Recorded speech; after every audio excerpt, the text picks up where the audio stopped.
I don't usually talk about this, but every now and then, something will remind me of that night, and it all comes rushing back. The house, the storm, the whispers, things I can't shake no matter how hard I try. It's been a few years now, maybe 4, but I can still see it as clearly as if it happened yesterday. We were just a group of friends, Jake, Sarah, Emily, Kyle, Megan, and me. We all needed a break from the grind, work, school, relationships. We decided to take a weekend and head out into the woods, do some hiking, camping, drink around a fire, and just unplug from the world. It sounded perfect. It was supposed to be simple, carefree.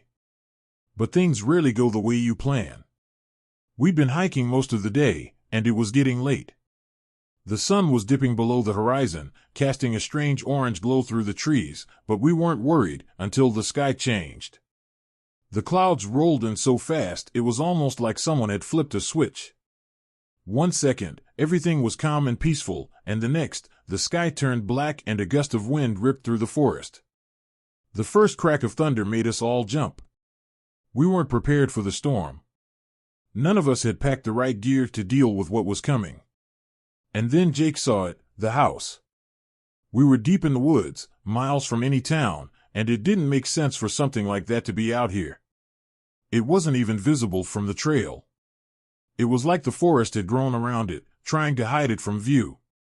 The trees were thick and overgrown, their branches almost completely covering the roof.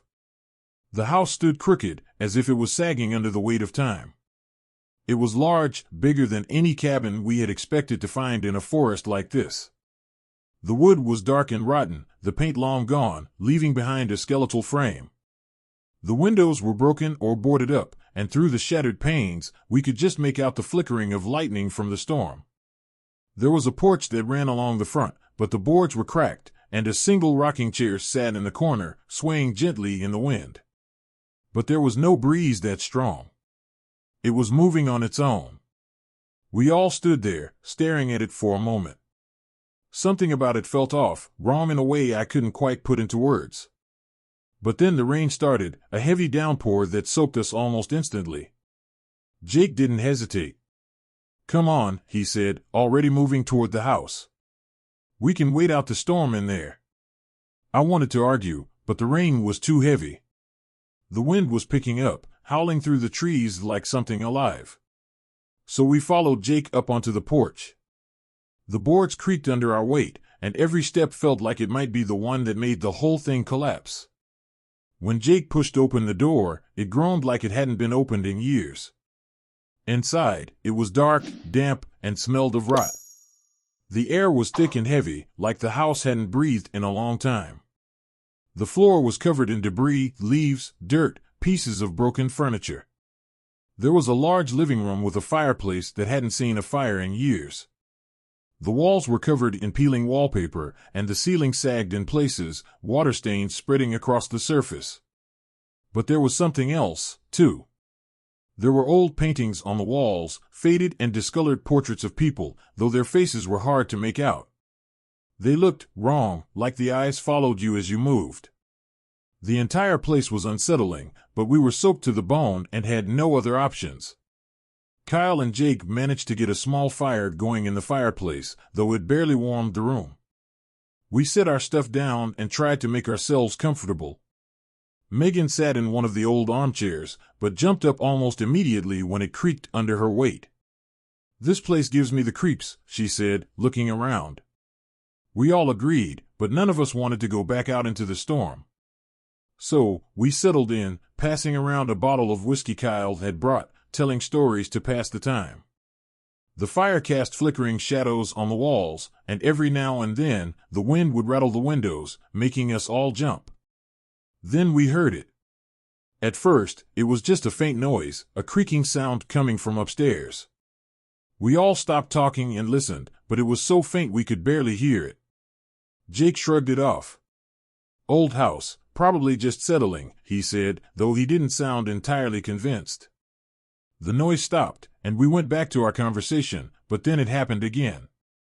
This time louder. Footsteps. Slow and deliberate, coming from the second floor. We all heard it. Jake grabbed a flashlight and stood up. "I'll check it out," he said, trying to sound brave. Kyle offered to go with him, and the two of them made their way upstairs.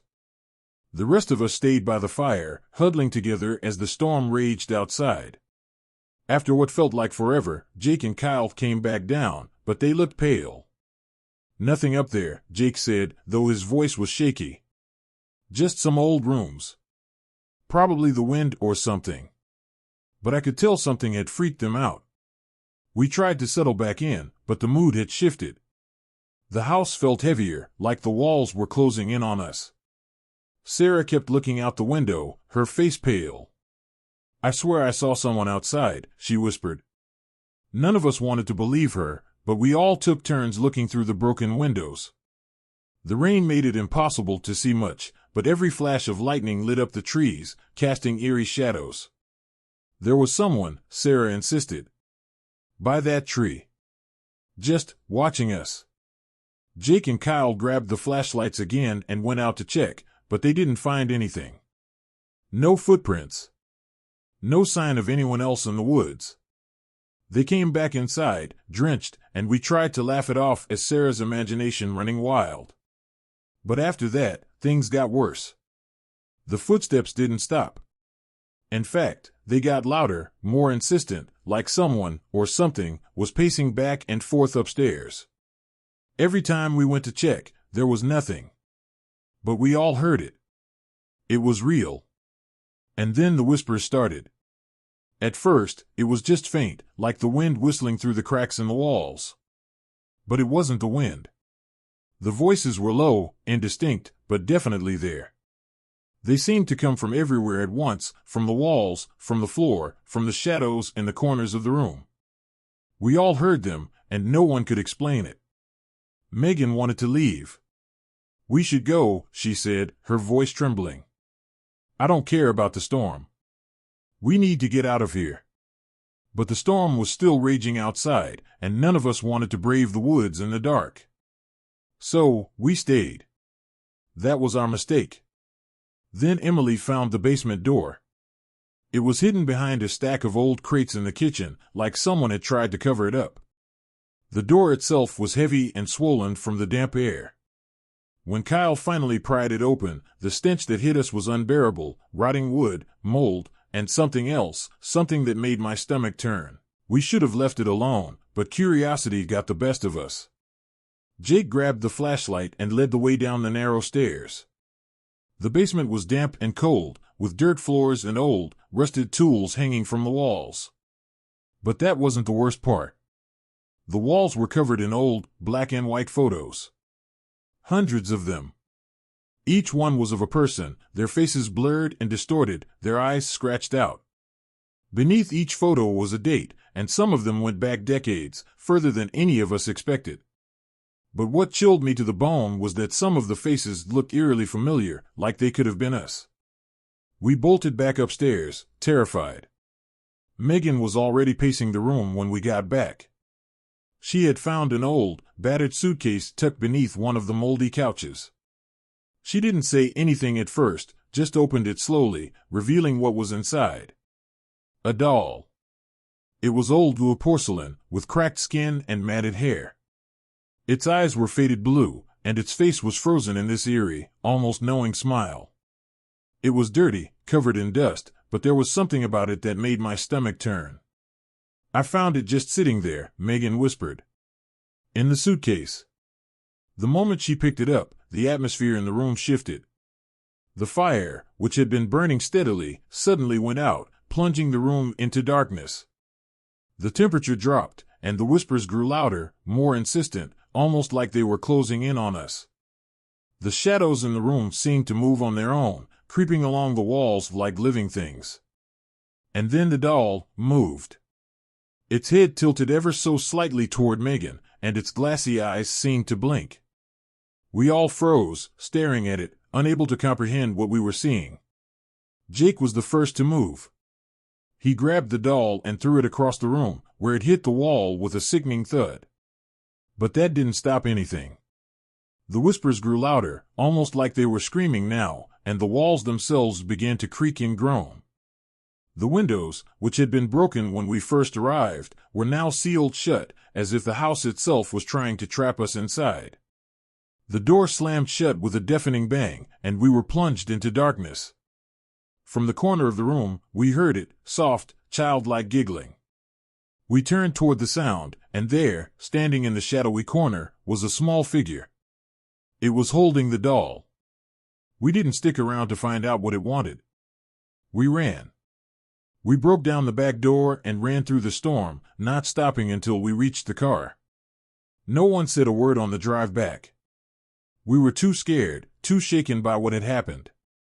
But even after we escaped, the house never really left us. For weeks, months, even, we all had the same nightmares. We dreamed about that house, about the whispers and the doll. We dreamed about the photos in the basement, and sometimes, in those dreams, the faces in the pictures were clearer. More familiar. Sometimes, I'd wake up in the middle of the night, convinced I could still hear that faint giggling in the dark corners of my room. Jake couldn't shake the feeling that the house wasn't done with us. He started drinking more, isolating himself. He became obsessed with finding out what the house was, researching its history, trying to figure out who had lived there and why it had been abandoned. But he never found anything. It was like the house didn't exist. Sarah and Emily stopped coming around. They said being near us, near anything that reminded them of that place, was too much. Emily moved to another town, trying to leave it all behind, but even she admitted that the nightmares followed her. In every dream, the house seemed a little closer, as if it was reaching out for us, drawing us back. And me? I still hear the whispers sometimes. Late at night, when everything's quiet, I'll be lying in bed and suddenly feel like I'm back in that house. I'll hear the footsteps, the creaking floorboards, the faint, distant giggling. And I can't help but wonder if the house is still waiting for us. Because sometimes, I'm sure of it. It wants us to come back.